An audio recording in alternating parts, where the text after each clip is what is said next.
Vendo para nós, muita gente nos dando a oportunidade de refletir questões importantes, né?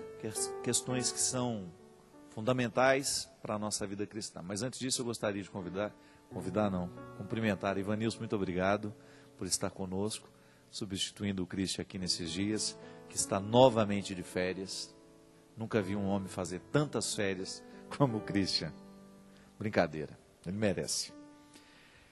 Padre Fábio, eu gostaria de saber, quem me escreve agora é a Ana Paula Figueiredo, que tem uma dúvida sobre orientação espiritual, justamente do que a gente falava aqui, né?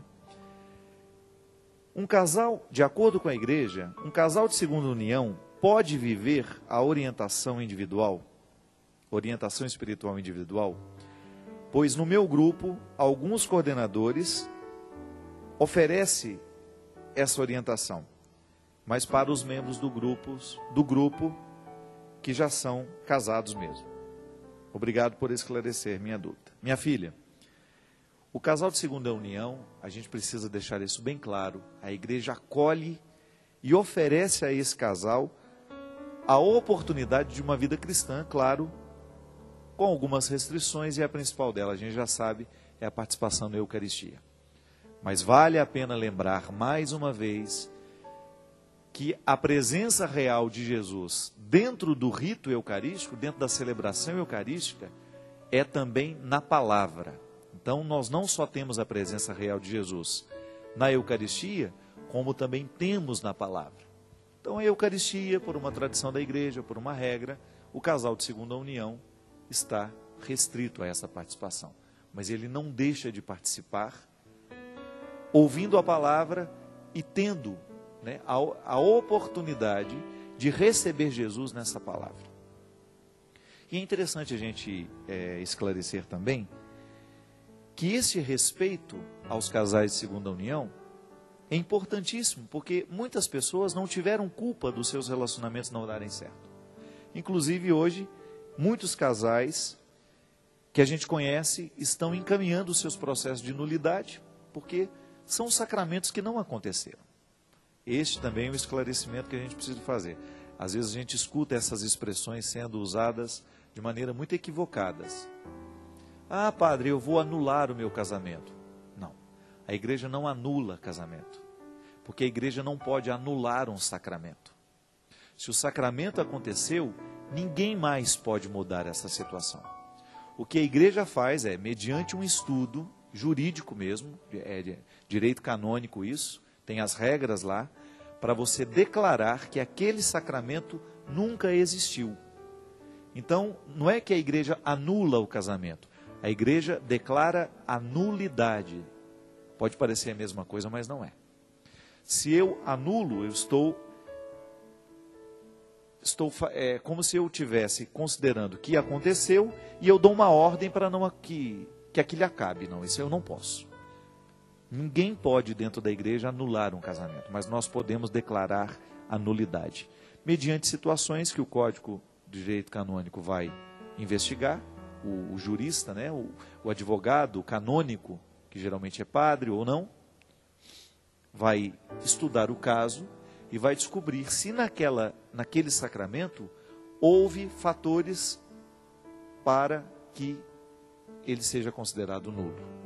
Erro de pessoa, mentiras, situações que os cônjuges evitaram tocar no assunto ou não contaram, negligenciaram aquela informação, tudo isso é motivo para declarar nulidade.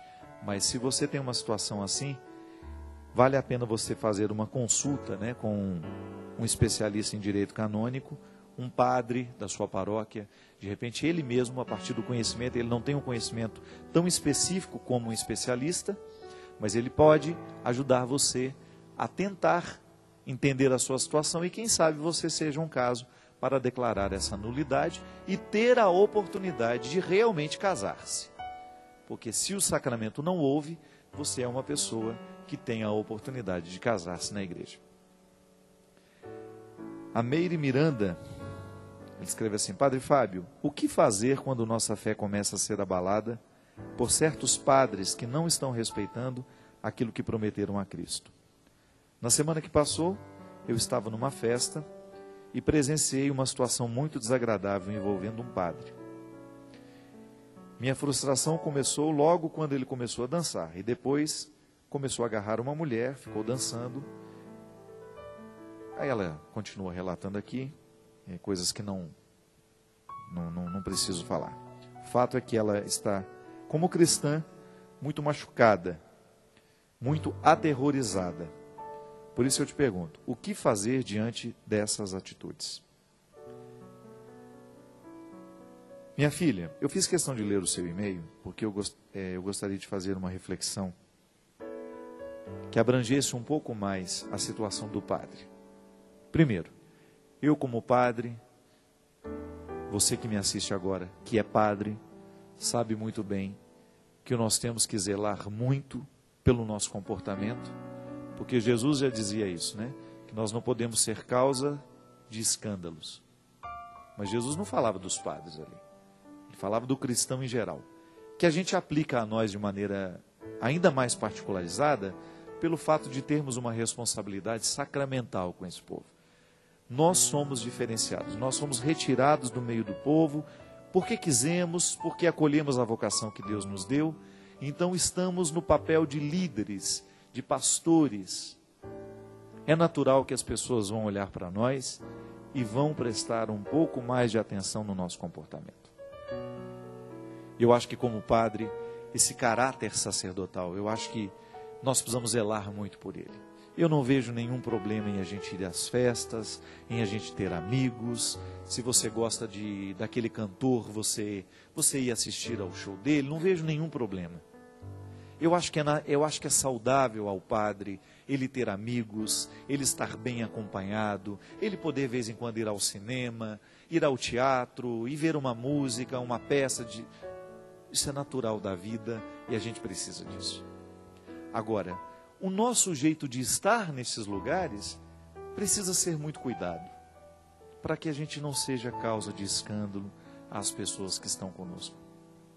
Esse é o zelo sacerdotal que a gente precisa ter. Mas eu queria falar um pouco mais, minha filha. Meire, todos nós que somos cristãos, precisamos viver as nossas festas de um jeito diferente. Nós não podemos, não é só o padre que tem essa responsabilidade, ele tem um pouco mais por causa do papel que ele ocupa, por causa da responsabilidade e da missão que ele assumiu. Mas até o jeito como o cristão participa de tudo isso precisa ser diferente. Volta ao início do programa, é o comprometimento que a gente tem com a fé. A minha fé me motiva a ter um comportamento diferenciado, e isso não, estou longe de propor aqui uma hipocrisia, uma fachada, não é isso não. O meu jeito de viver a alegria, de viver a festa, precisa ser cristão. É claro que nesse caso aqui, pelo que você relata, o padre começa a atentar contra a própria castidade na frente das pessoas. Ele não pode de jeito nenhum, é missão dele, é opção que ele fez, você está certa. Foi ele que prometeu, não foi você que prometeu, não é? E a gente espera, vocês esperam isso de nós, que nós tenhamos um comportamento de acordo com o que nós assumimos. Nós não podemos desrespeitar as pessoas que acreditam em nós. E essa é uma luta minha, é uma luta dos padres que me assistem, eu tenho certeza disso. Ninguém aqui está livre de, num determinado momento, cometer um deslize. Mas nós precisamos ficar atentos. E aí eu digo para você, que é cristão também, que também de alguma maneira precisa dar testemunho da sua fé. Sabe, minha gente, eu fico assustado com os divertimentos do mundo de hoje. Eu fico assustado com a maneira como muitas vezes nós festejamos as coisas. Como o álcool faz parte desses festejos de maneira tão exagerada, né? Quando você vê ali, vamos ter o batizado da nossa filha, e tudo bem, bonita a celebração, vamos na igreja. Quando você chega no final do dia, o álcool já tomou conta do espaço, do ambiente, as pessoas já estão se desrespeitando, as pessoas estão alteradas, elas estão brigando com facilidade, e a beleza daquela celebração da manhã já se dissipou, porque as pessoas não souberam festejar da mesma maneira como celebraram de manhã, de maneira cristã. Eu acho que a nossa vida inteira precisa ser uma celebração de alegria, mas nós precisamos identificar onde é que nós estamos buscando essa alegria.